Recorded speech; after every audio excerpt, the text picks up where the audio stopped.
విజయనగరం, కడప, కర్నూలు, నెల్లూరు. కడపలో 10, కర్నూలులో 14, విజయనగరంలో 9, నెల్లూరులో 10. మొత్తం క్లీన్ స్వీప్ చేసింది 2019 ఎన్నికల్లో. అటువంటి జిల్లాల్లో ఇప్పుడు వైసీపీ పత్తా లేకుండా పోయింది. చాలా దారుణమైన పరిస్థితి. ఇంకా ఈస్ట్, వెస్ట్, కృష్ణా, గుంటూరు, శ్రీకాకుళం, విజయనగరం, విశాఖ అయితే చాలా తక్కువ స్థానాల్లో అక్కడక్కడ మాత్రమే ఆ పార్టీ సింబల్స్ కనిపిస్తూ ఉన్నాయి మనకి. సో అసలు వాళ్ళు కూడా ఎక్స్పెక్ట్ చేసి ఉండరు. వైఎస్ఆర్ కాంగ్రెస్ పార్టీ పాలకొండలో కాస్త లీడ్లో ఉంది. అరకులోయ, పాడేరు యాజ్ ఎక్స్పెక్టెడ్ లీడ్లో ఉంది. ఇంకా చెప్తాను, ఈస్ట్ వెస్ట్లో అయితే ఎక్కడా లీడ్లో లేని పరిస్థితి. పోలవరం ఎస్టీ రిజర్వ్ నియోజకవర్గంలో మాత్రం చిరి బాలరాజు వెనకంజలో ఉన్నారు. అక్కడ Tellam Rajalakshmi YCP fresh latest information అది.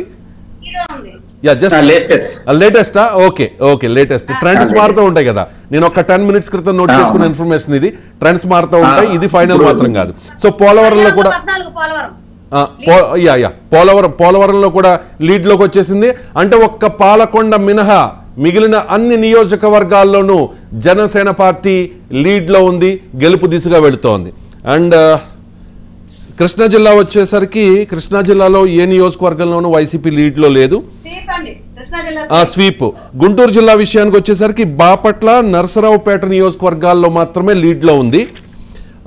ప్రకాశం జిల్లా ఎర్రగొండపాలెం, గిద్దలూరు అండ్ కనిగిరి 3 నియోజకవర్గాల్లోనే వైసీపీ లీడ్లో ఉంది. నెల్లూరు జిల్లా విషయానికి వచ్చేసరికి ఆత్మకూరులో మాత్రమే లీడ్లో ఉంది. 2019 ఎన్నికల్లో నెల్లూరు క్లీన్ స్వీప్ వైసీపీ, కానీ ఇప్పుడు ఒకే ఒక్క నియోజకవర్గంలో లీడ్లో ఉన్న పరిస్థితి. ఆ లీడ్ కూడా మనం నెక్స్ట్ రౌండ్స్లో ఏదైనా జరగవచ్చు, మనం ఏం చెప్పలేం. ఇక కడప 2019 ఎన్నికల్లో కడప క్లీన్ స్వీప్ వైఎస్ఆర్ కాంగ్రెస్ పార్టీకి, కానీ ఇప్పుడు 4 స్థానాల్లో మాత్రమే లీడ్లో ఉంది. బద్వేలు, రాజంపేట, రాయచోటి, పులివెందుల. ఇక కర్నూలు జిల్లాను కూడా క్లీన్ స్వీప్ చేసింది 2019 ఎన్నికల్లో వైఎస్ఆర్ కాంగ్రెస్ పార్టీ, కానీ ఇప్పుడు మంత్రాలయం ఒకే ఒక్క స్థానంలో లీడ్లో ఉంది.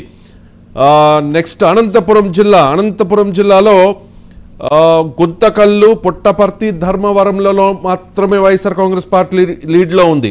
ఇక చిత్తూరు జిల్లా 2019 ఎన్నికల్లో కుప్పం మినహా అన్ని నియోజకవర్గాల్లోనూ వైఎస్ఆర్ కాంగ్రెస్ పార్టీ జయకేతనం ఎగరవేసింది, కానీ ఇప్పుడు సీన్ రివర్స్ అయింది. పొంగనూరులో మాత్రమే పెద్దిరెడ్డి రామచంద్రారెడ్డి కాస్త లీడ్లో ఉన్న పరిస్థితి. ఇది క్లీన్ స్వీప్ అయ్యే అవకాశం కూడా కనిపిస్తోంది, ఎందుకంటే మంత్రులందరూ వరుస పెట్టి ఓడిపోతున్నారు కాబట్టి పెద్దిరెడ్డి కూడా ఓడిపోతారనే అంచనాలు ఉన్నాయి. చూద్దాం మరి ఇంత దారుణమైన ఫలితాలు ఎందుకు వచ్చాయి ఏంటి అనే దాని మీద వైఎస్ఆర్ కాంగ్రెస్ పార్టీ ప్యానలిస్టులు కూడా జాయిన్ అయిన తర్వాత వాళ్ళని అడుగుదాం. సో అయ్యప్ప గారు ఉన్నారు, కోటిపల్లి అయ్యప్ప అనలిస్ట్. అయ్యప్ప గారు, ఏంటి ఈ అంచనాలకు మించి కూటమికి సీట్లు వచ్చాయి, మరి క్రెడిట్ ఎవరికి ఇవ్వాలి? పవన్ కళ్యాణ్కేనా? ముందుగా నాతో పాటు డిబేట్లో జాయిన్ అయిన అక్కకి, అన్నయ్యకి కూడా నా నమస్కారాలు. అలాగే 99 ప్రేక్షకులకు కూడా నా నమస్కారాలండి. ఇప్పుడు యాక్చువల్గా ఏంటంటే ప్రధానమైన అంశం ఏంటంటే రాష్ట్రంలో రాజధాని అనేది ప్రధానమైన అంశం అండి. ఎవరు ఏదనుకున్నా కానీ అది ప్రధానమైన అంశం. ఈ రోజు నేను హైకోర్టులో ఒక అడ్వకేట్ గా వెళ్తున్నప్పుడు కరకట్టమించి ఉన్నటువంటి డెవలప్మెంట్, అక్కడ చంద్రబాబు నాయుడు గారు 5 ఫ్లోర్లు కానీ 6 ఫ్లోర్లు కానీ ఎన్నో భవనాలు నిర్మించారు. ఇవన్నీ కూడా ఈ రోజు శిథిలావస్థకు చేరిపోయేటువంటి పరిస్థితి. 5 సంవత్సరాల నుంచి వాటి నీటిని ఉపయోగించలేదు. అలాగే పాలకొల్లులో కూడా అనేక టిట్కో ఇల్లులు, పేదవాళ్ళకి కట్టించిన ఇల్లులు కూడా కనీసం కరెంట్ ఇచ్చి శంకుస్థాపన చేసేటువంటి వెలుసుబాటు కూడా కల్పించలేదు. అంటే ఎలా ఉన్నదంటే రాజధాని అనేది మెయిన్ ఎఫెక్ట్ కలిగించిందండి. రాష్ట్ర వ్యాప్తంగా రాజధాని లేదు 5 సంవత్సరాలు.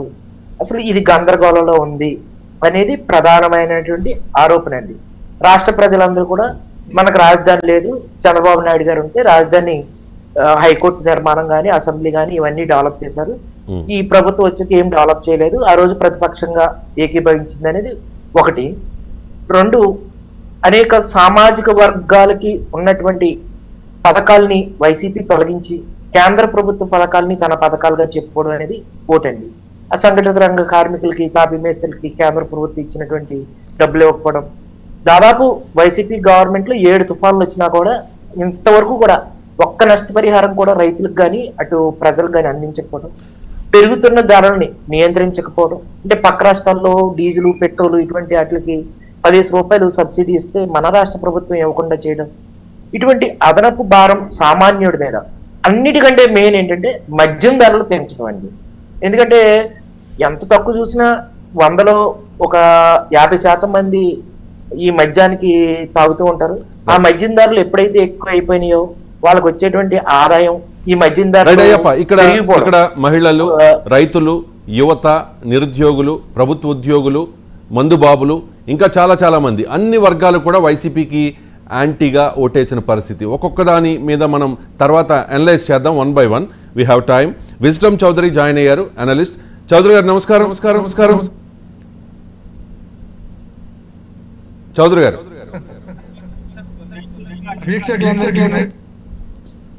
విజ్డమ్ చౌదరి గారు.